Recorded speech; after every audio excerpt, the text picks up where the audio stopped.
الحمد لله كلما حمده حامد وأشهد أن لا إله إلا الله كلما شهد له شاهد وأشهد أن سيدنا ونبينا محمدا عبده ورسوله أما بعد فأوصيكم ونفسي بتقوى الله وقد قال الله تعالى يا أيها الذين آمنوا اتقوا الله حق تقاته ولا تموتن إلا وأنتم مسلمون وأوصيكم باتباع سنة رسول الله صلى الله عليه وسلم فقد قال الله تعالى لقد كان لكم في رسول الله أسوة حسنة لمن كان يرجو الله واليوم الآخر وذكر الله كثيرا۔ برادران اسلام، ماہ ربیع الاول ہم پر سایہ فگن ہے۔ اللہ کے رسول آخری نبی حضرت محمد صلی اللہ علیہ وسلم کی زندگی میں، آپ کی سیرت میں ربیع الاول کے مہینے کو نمایاں مقام حاصل ہے۔ اللہ کے رسول صلی اللہ علیہ وسلم کی ولادت مبارکہ بھی اسی مہینے میں ہوئی۔ اللہ کے رسول صلی اللہ علیہ وسلم کی ہجرت کا سفر بھی اسی مہینے میں مکمل ہوا، یعنی مدینہ منورہ میں آمد ہوئی۔ گویا اسی مہینے میں پہلی اسلامی ریاست کا قیام عمل میں آیا، اور اسی مہینے میں اللہ کے رسول صلی اللہ علیہ وسلم کی وفات ہوئی۔ تو اس مہینے کا اللہ کے رسول صلی اللہ علیہ وسلم کی سیرت میں بڑا مقام ہے۔ تو جو شخص بھی سیرت النبی کا مطالعہ کرتا ہے تو وہ اس مہینے کو نمایاں طور پر دیکھتا ہے۔ تو دراصل جس طرح سے رمضان کا مہینہ قرآن کا مہینہ ہے، اور رمضان کے مہینے میں قرآن نازل ہوا اس لیے وہ قرآن کا مہینہ ہے، اور رمضان کا مہینہ شروع ہوتا ہے تو قرآن مجید کی یاد بہت زیادہ بڑھ جاتی ہے، تازہ ہو جاتی ہے۔ اسی طرح سے ربیع الاول کا مہینہ رسول کا مہینہ ہے، یعنی یہ جب مہینہ آتا ہے تو اللہ کے رسول صلی اللہ علیہ وسلم کی یاد، آپ کا ذکر یہ تازہ ہوتا ہے، اور خوب تازہ ہوتا ہے، خوب بڑھتا ہے۔ اس میں ایک نقطے کی بات یہ ہے کہ اگر آپ 12 مہینے کا ایک دائرہ بنائیں تو اس دائرے میں رمضان کا مہینہ جہاں پر ہے اس کے بالکل مقابل میں ربیع الاول کا مہینہ آتا ہے۔ یا اگر رمضان کے مہینے میں ہم قرآن مجید کو یاد کرتے ہیں، قرآن مجید سے تعلق کو بڑھاتے ہیں، اور اس کے پھر ٹھیک 6 مہینے کے بعد ربیع الاول کا مہینہ آتا ہے جس میں ہم اللہ کے رسول صلی اللہ علیہ وسلم کو کثرت سے یاد کرتے ہیں، اور اس کے بعد پھر ٹھیک 6 مہینے کے بعد رمضان کا مہینہ آتا ہے قرآن سے ہمارا تعلق اور مضبوط کرنے کے لیے، یعنی 6 مہینے پر قرآن سے تعلق اور پھر 6 مہینے پر رسول صلی اللہ علیہ وسلم سے تعلق مضبوط کرنے کا موقع حاصل ہوتا ہے۔ لیکن اس کا یہ مطلب نہیں ہے کہ قرآن سے تعلق صرف رمضان کے مہینے میں رہے اور رسول سے تعلق صرف ربیع الاول کے مہینے میں رہے، بلکہ اللہ تعالیٰ کا جو انتظام ہے، اللہ تعالیٰ نے ایسا نظام بنایا ہے، ایسا زبردست انتظام کیا ہے کہ روزانہ سال کے ہر دن میں روزانہ کئی مرتبہ قرآن کی یاد تازہ ہوتی ہے اور اللہ کے رسول صلی اللہ علیہ وسلم کی یاد تازہ ہوتی ہے۔ یہ اللہ تعالیٰ کا انتظام ہے۔ چنانچہ دن میں 5 مرتبہ اذان ہوتی ہے جس میں اللہ کی توحید کے اعلان کے ساتھ حضرت محمد صلی اللہ علیہ وسلم کی رسالت کا اعلان ہوتا ہے، اور پھر نماز میں جب نماز ہم مکمل کرتے ہیں، نماز شروع کرتے ہیں تو قرآن مجید کی تلاوت سے قرآن مجید کی یاد تازہ کرتے ہیں، قرآن مجید سے اپنے تعلق کو تازہ کرتے ہیں، اور جب نماز کا اختتام کر رہے ہوتے ہیں تو پھر اللہ کے رسول صلی اللہ علیہ وسلم پر سلام ان کی رسالت کی شہادت اور ان پر درود بھیجتے ہوئے نماز مکمل کرتے ہیں۔ تو ہر نماز، دن میں 5 وقت پڑھی جانے والی ہر نماز اور پھر باقی جتنی نمازیں آپ کو پڑھنے کی توفیق ملتی ہے، ان میں سے ہر نماز قرآن مجید سے ہمارے تعلق کو یاد دلاتی ہے، اور ہر نماز اللہ کے رسول صلی اللہ علیہ وسلم سے ہمارے تعلق کو یاد دلاتی ہے، تازہ کرتی ہے۔ تو گویا کہ جو اللہ تعالیٰ کا ایک وہ انتظام ہے جس میں روزانہ دن میں کئی مرتبہ ہمارے قرآن سے تعلق کی تجدید ہوتی ہے اور ہمارے رسول سے تعلق کی تجدید ہوتی ہے۔ البتہ جیسا کہ یہ حقیقت ہے کہ خاص مواقع پر خاص چیزیں بہت زیادہ یاد آتی ہیں، تو رمضان کے مہینے میں قرآن مجید زیادہ یاد آتا ہے، اور ربیع الاول کے مہینے میں اللہ کے رسول صلی اللہ علیہ وسلم کی یاد زیادہ آتی ہے۔ تو جب ماہ ربیع الاول ماہ رسول قرار پایا تو اس کا جو سب سے بڑا تقاضا ہے وہ یہ کہ اس مہینے میں اللہ کے رسول صلی اللہ علیہ وسلم کی سنت سے ہمارا تعلق، ہمارا لگاؤ وہ بہت مضبوط ہو جانا چاہیے، اس کا ایک طاقتور اظہار ہونا چاہیے۔ اور اسی طرح سے سنت کی جو ضد ہے یعنی بدعت، ان بدعات سے ہماری بیزاری، ہمارا نفور، ہماری نفرت وہ کھل کر سامنے آنی چاہیے۔ یہ اس مہینے کا تقاضا ہے، کیونکہ یہ ماہ رسول ہے اور رسول صلی اللہ علیہ وسلم سنتیں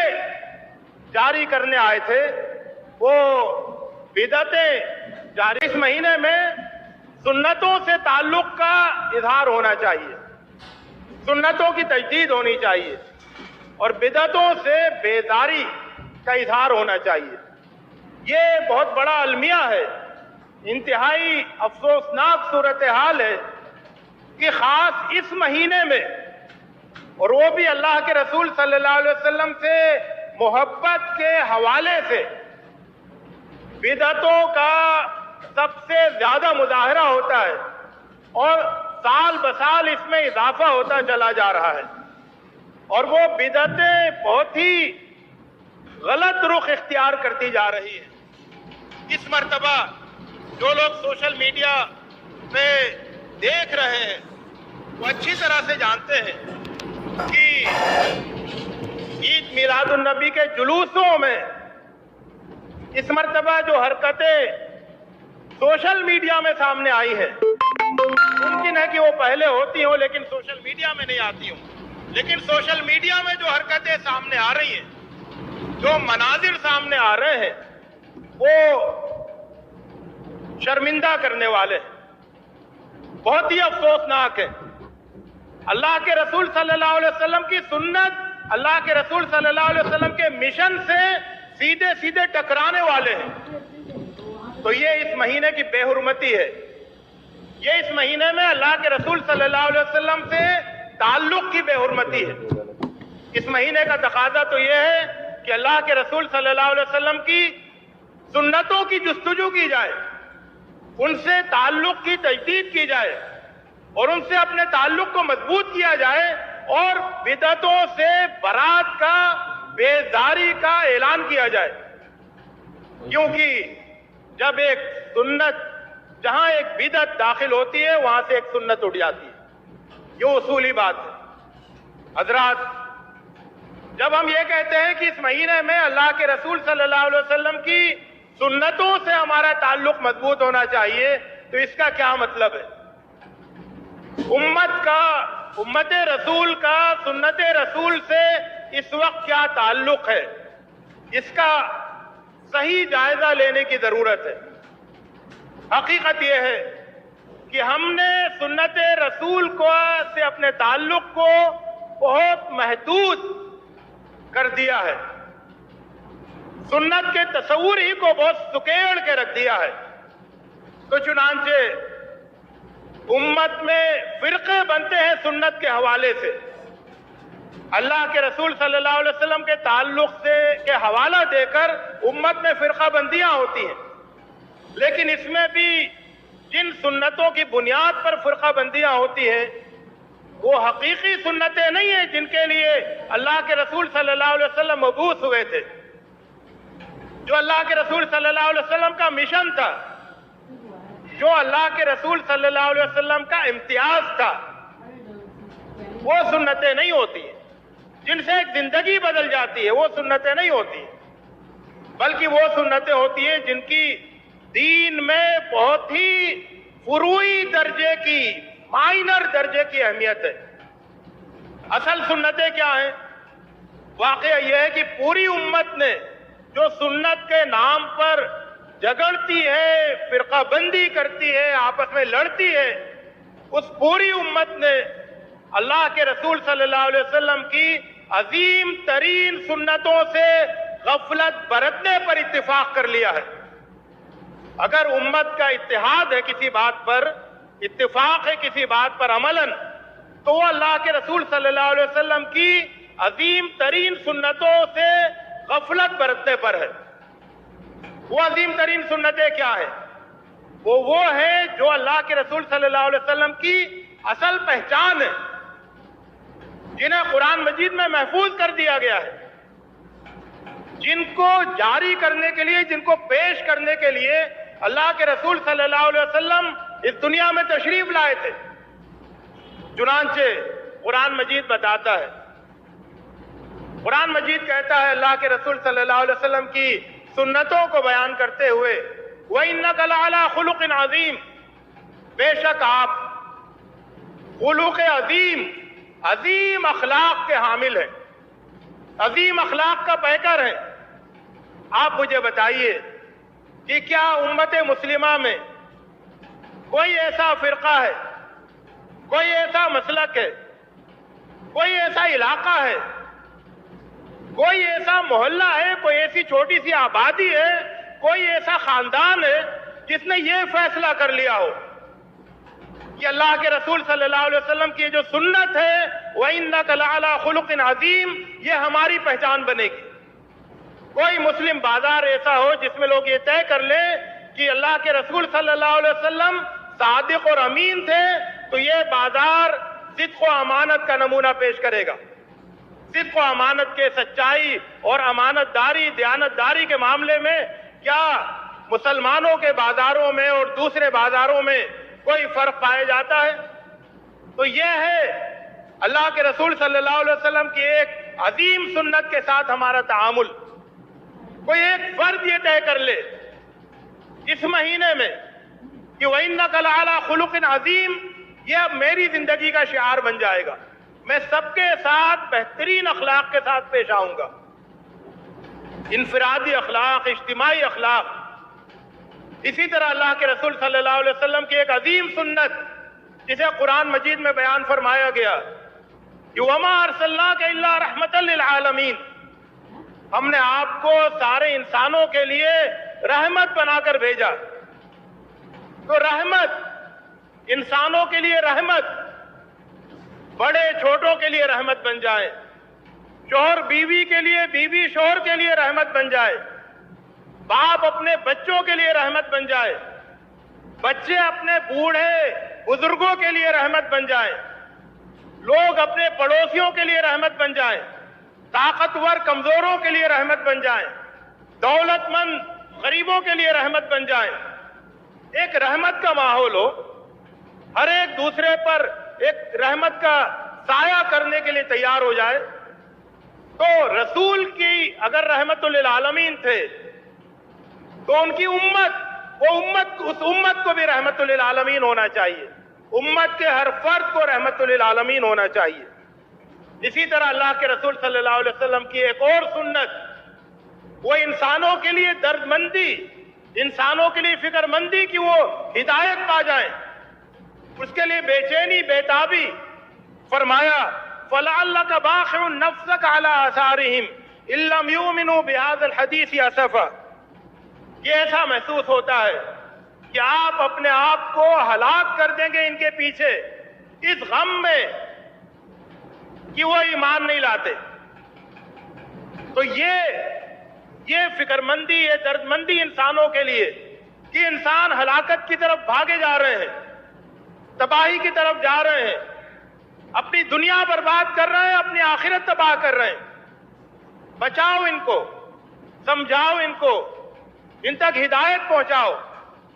تو یہ فکر مندی اللہ کے رسول صلی اللہ علیہ وسلم کی عظیم سنت ہے۔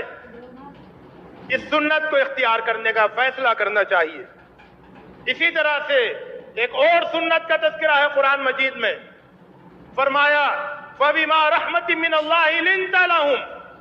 یہ اللہ کی رحمت تھی آپ کے اوپر کہ آپ ان کے لیے نرم ہو گئے، نرم مزاج ہو گئے۔ مزاج کی نرمی، مزاج کی نرمی یہ بھی ایک عظیم سنت ہے۔ ہم لوگوں کے ساتھ کس طرح سے گفتگو کرتے ہیں، لوگوں کے ساتھ ہمارا معاملہ نرمی والا ہوتا ہے یا سختی والا ہوتا ہے؟ صورتحال یہ ہے کہ ایک چھوٹی سنت کی طرف متوجہ کرنے کے لیے آدمی اس بڑی سنت کو یعنی نرم مزاجی کو پامال کر دیتا ہے۔ سختی ہمارے مزاجوں میں ہے، خشونت، رفنس، ریوڈنس۔ تو یہ جو مزاج کی سختی ہے، جو گفتگو میں ظاہر ہوتی ہے، جو تعلقات میں ظاہر ہوتی ہے، جو ہمارے لوگوں کے ساتھ نصیحتوں میں ظاہر ہوتی ہے، جو ہماری دعوت و تبلیغ میں ظاہر ہوتی ہے، جو ہماری تعلیم میں ظاہر ہوتی ہے، اس سختی سے چھٹکارا پانا اور نرمی کو اپنے مزاج میں داخل کر لینا کہ ہم جب کسی کو سمجھائیں تو دل سوزی سے سمجھائیں، نرمی سے سمجھائیں، اس کے دل میں بات اتر جائے۔ تو حضرات یہ میں نے کچھ اللہ کے رسول صلی اللہ علیہ وسلم کی بڑی سنتوں کا تذکرہ کیا ہے۔ یہ وہ سنتیں ہیں جن سے غفلت پائی جاتی ہے، امت مسلمہ ان سے دور ہے،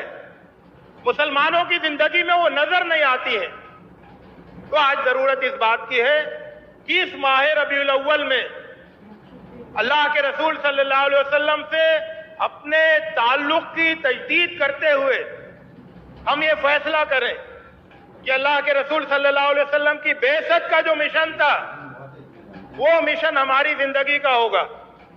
اللہ کے رسول صلی اللہ علیہ وسلم کا جو کردار تھا ہم وہ کردار اختیار کریں گے۔ اللہ کے رسول صلی اللہ علیہ وسلم نے جو نمونہ پیش کیا وہ نمونہ ہم پیش کریں گے۔ ہماری زندگی پرکشش ہو جائے، ہماری زندگی لوگوں کے لیے خوبصورت ہو جائے، ہماری زندگی لوگوں کے لیے جاذب نظر ہو جائے، مؤثر ہو جائے، پر اثر ہو، جس طرح سے اللہ کے رسول صلی اللہ علیہ وسلم کی زندگی، آپ کی حیات مبارکہ، آپ کی سیرت طیبہ ایک